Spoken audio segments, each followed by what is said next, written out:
What's up guys, it's Lord Botha here with another video, and as you can see here, we are covering the Gina Carano case. Most recently, the court has denied the defendants, that being Disney, the motion to dismiss. Essentially, Disney tried to file a motion with the court to dismiss the case because they asserted they had the First Amendment right to fire Gina for the things that she said. But as you can see here in the conclusion, in sum, defendants have failed to set forth an impenetrable defense under the First Amendment. Accordingly, for the foregoing reasons, the court denies defendants' motion.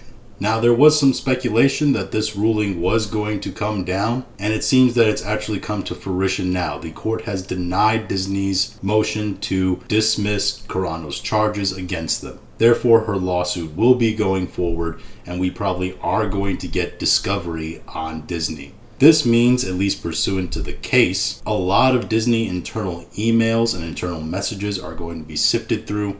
We're probably going to be able to view those via leaks, or they will be part of public record. I don't claim to be a law tuber at all, but we're probably definitely going to get some information out on Disney in terms of their internal communications, what they thought of Gina Carano, what they think of their audiences, and things like that. You can see Carano's statement over here to the side. The court denies defendant's motion, she puts in quotes. I am moved to tears. After a brutal 3.5 years, I am being given the opportunity to move forward in the court of law before the judge and my peers to clear my name.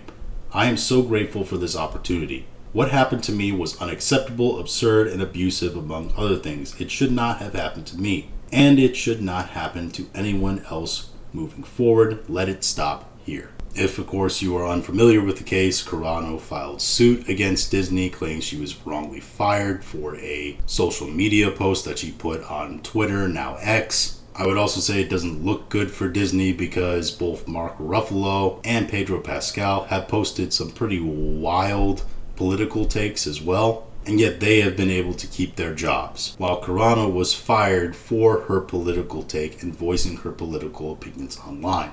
It was made apparent that Elon Musk would be bankrolling this lawsuit as well. It's actually Musk's lawyers who are actually working with Carano on this lawsuit, so you can best believe that they're going to be paid well and they're going to have the ability to sift through all the documentation they need to, line by line.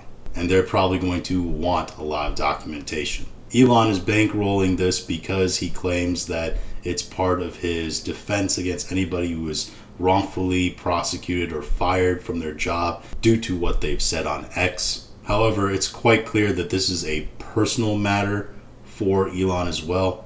Elon has made it very clear that he does not like Bob Iger. He does not like Disney. Elon most recently in an interview talked about how his son was infected with what he calls the woke mind virus, and this is what led him to be trans. And I think Elon, the reason why he really dislikes sort of the trans identity movement, and specifically Disney, who's been accused of pushing this movement with their quote-unquote not-so-secret gay agenda, is because he thinks that they're a large part of the media problem that led to this personal break between him and his son. But either way, I think we're going to get some interesting, juicy secrets coming out of Disney from this lawsuit. Stuff that even people like James O'Keefe aren't able to get their hands on. And I think if fairly tried, Gina is going to probably come out as winner in this lawsuit. To whatever ends that mean. I saw some of the demands I think were more than financial. There was a demand that I think should be put back into her show. But I think winning or losing really isn't the concern for Carano and Musk. I think the concern for them is wanting to get discovery on Disney, wanting facts about how Disney is ran, operated, how they treat both workers, and what they think of consumers of their media. They want that information out, and this is one way that they're going to get it. But those are just my thoughts on the situation. If you have your own thoughts, go ahead and let me know in the comments. If you like this video, go ahead and like, share, and subscribe. If you didn't like this video, I appreciate you listening to all of it, and we'll talk to you again later.